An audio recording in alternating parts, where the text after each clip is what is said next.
Good evening, everybody. Members and officers of the Council, welcome to the meeting of the Standards Committee. Welcome to the public again. Fire evacuation procedure. If the fire alarm is activated, please vacate the offices via the stairs, either through the security door or opposite the lifts in the foyer. Please do not use the lifts. Please assemble in Hawley Square on the green. Officers will assist you and advise when it is deemed safe for you to return to the chamber. Does anyone intend to film the meeting? Any member of the public object? No, I don't think so.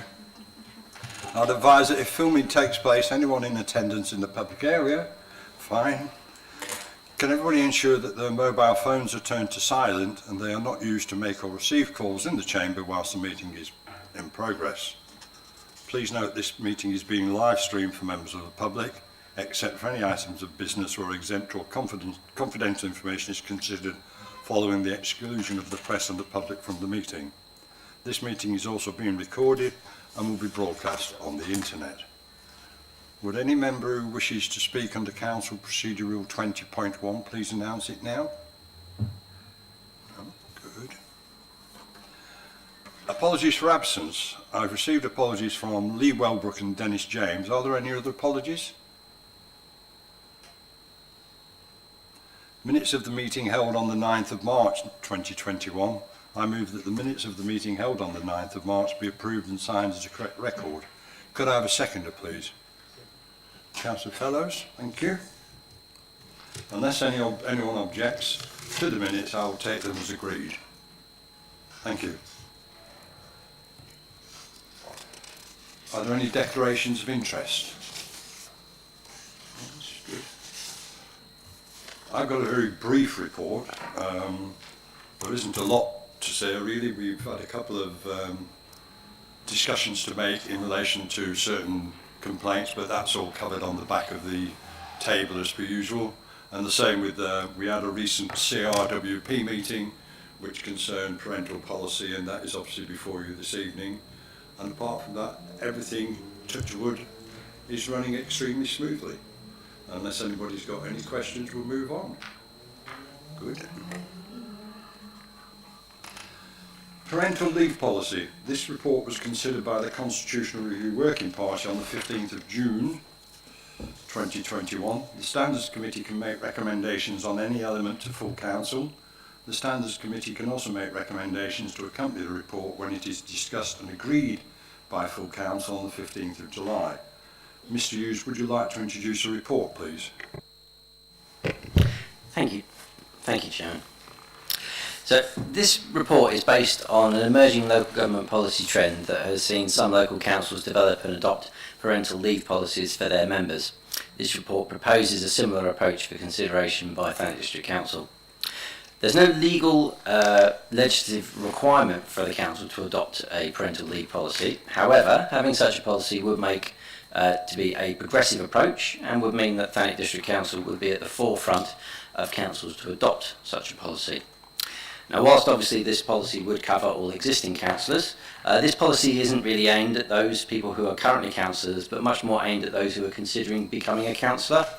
The policy is designed to help break down one of the significant barriers to becoming a councillor and ties in well with the council's dependents carers allowance, making it easier for those who have or are considering starting a family to become councillors.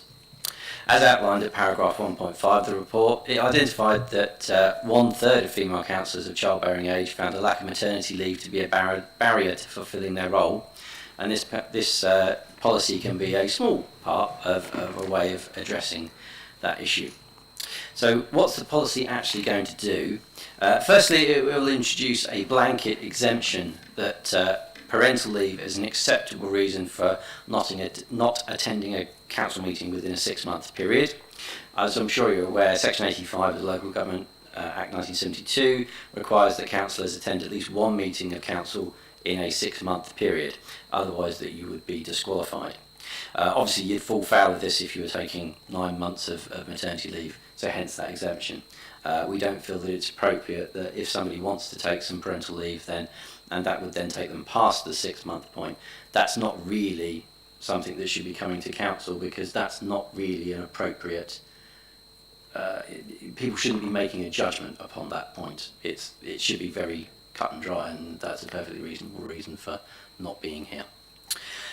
In addition, the other main part of the policy means that councillors who take parental leave will be entitled to retain some of their remuneration. It's important at this stage to point out that councillors will always be entitled to their basic allowance, both before and after the implementation of the policy, as the financial parts of the policy relate only to special responsibility allowances. So those are the ones you get for being a chairman or a cabinet member, that sort of thing. How much councillors receive is the main subject of discussion tonight, and there are three options, and these are outlined at paragraph 4 of Annex 1 of the report on page 17 of the agenda pack. They're as follows. So there's option 1 of paragraph 4.1, and this mirrors the provision for staff. So that would be 10 weeks at 90% of their special responsibility allowance, followed by 16 weeks at 50% of their special responsibility allowance, and then followed by unpaid leave for any additional leave up to the 52 weeks.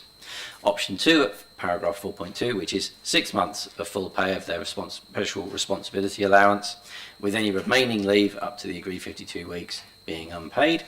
And then option 3, which is in line with the model policy for local government, which is provided by the Local Government Association, which is receipt of full pay for special responsibility allowances throughout of the whole leave period, whether that's 6 months or 52 weeks.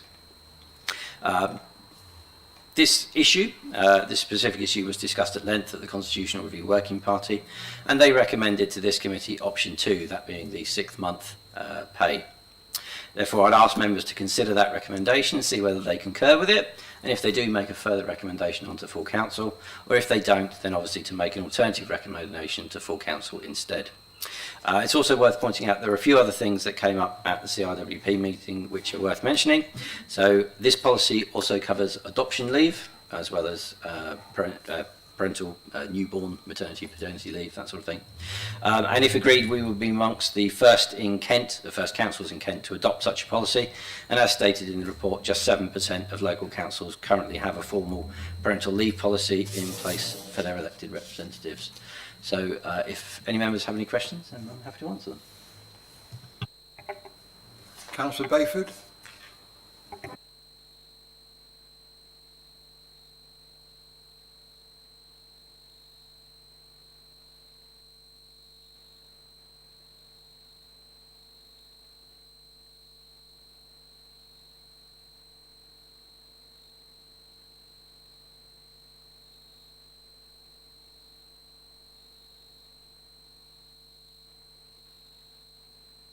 Okay.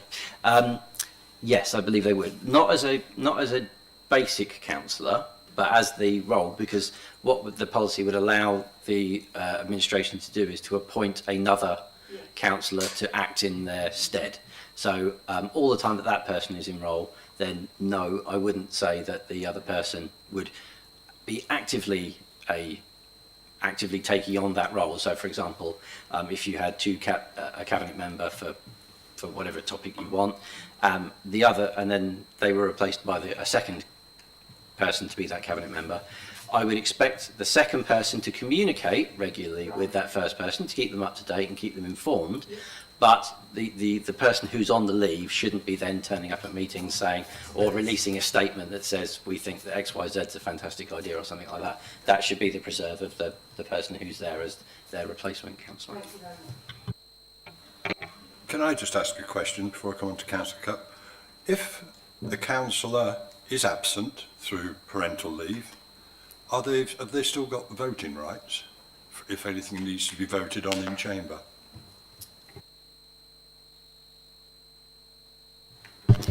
As a standard councillor, then yeah, they would do, I would imagine.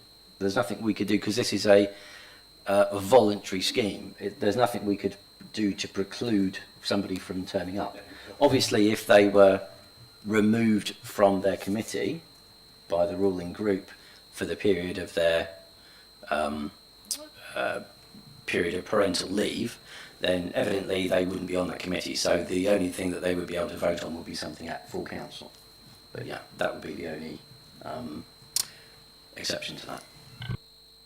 Councillor Cupp? Thank you, Chair. It's not a question, it's more a comment on the policy, actually, and I think that A policy like this is very good. As a council, I think we should be encouraging policies like this because it's only right that we have people from a diverse background, and we ensure that we're encouraging those from all ages and whoever they may be to come forward and become councillors. And something like going off and wanting to have a family or having childcare should not be something that is put in a way of making people want to become councillors, and that support should be there. And I personally think that option 2 from this report should be supported by this committee. Thank you, Chair. Councillor Crittenden. Thank you. I just wanted to ask if there were any explanation as to why option 2 was chosen over the others. I think it's fair to say that there was a proposal for option 1 to mirror the staff scheme. I mean, it's not a direct mirror, but it's comparable with the staff scheme. However, I think the root of the discussion was that members are members and officers are officers, and so you wouldn't be able to directly compare. It's like comparing apples with pears, isn't it? In the sense of it's not a direct a direct relationship. So that option B retained the quite a beneficial scenario for members, but wasn't as generous as the full payment option, but was more generous than the basic option, and members didn't feel as if there was a need to be the same as officers, based on the fact that obviously members and officers are completely separate. I think was that a fair summary? I think I can just add as well, initially when we looked at this, the words basic allowance were still in there. They've obviously been removed because of the discussions we were having, because obviously councillors are entitled to their allowance, hence it's just the special responsibility allowance and not basic. The basic allowance sits there and stays there, and that was something else that we discussed for quite some time. Hence we eventually went down the road to option 2, and as Mr Hughes rightly says, there were initially recommendations for option 1, then following on from quite a lengthy discussion, option 2 was the one recommended by the CRWP to come to standards this evening. Has anybody else got any questions? Councillor Bayford? Yes, just to say I agree that the option 2 is quite generous, but I think the benefits far outweigh the costs to the council. Councillor Duckworth? Yes, just for clarification on the basic allowance. So at the moment, if somebody were to want to go on maternity leave and on the basic allowance, they would just get that or forget it for. Oh right, yeah, that's something I didn't. That's a bit of clarification. Thank you.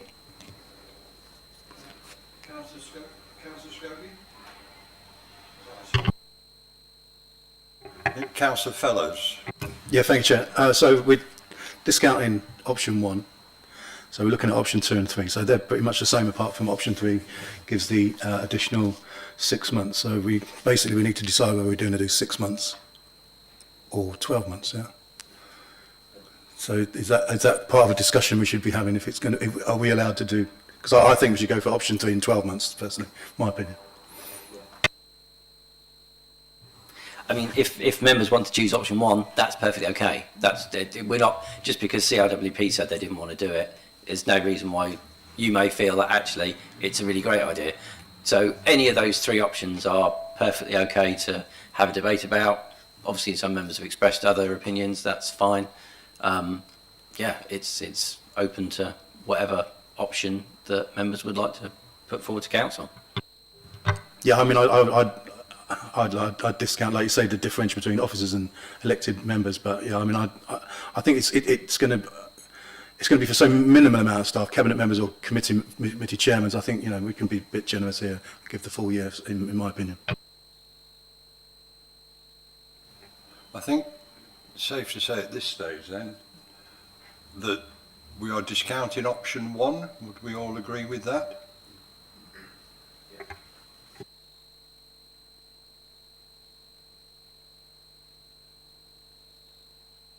So whether we want Okay. 2 or 3 would be fine.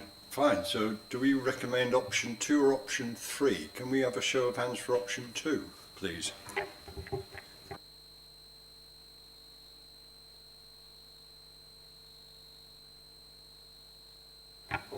Option 3?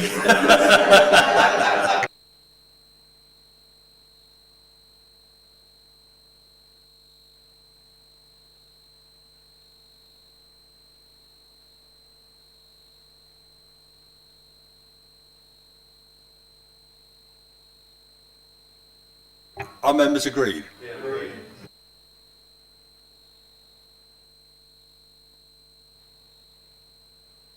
Can we just have a formal proposer and a formal seconder, please? Councillor Cupp and Councillor Bayford.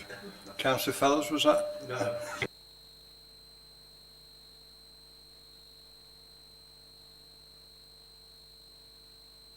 Thank you very much. The only other business is the statistics table, which is attached to the papers. Has anybody got to make any comments at all about the statistics? As you can see, as I said at the start, touchwood, it's been relatively quiet on the complaints front. Whether COVID's had something to do with that, we don't know, or is it just that you've all been on your best behaviour? Anybody got any comments to make?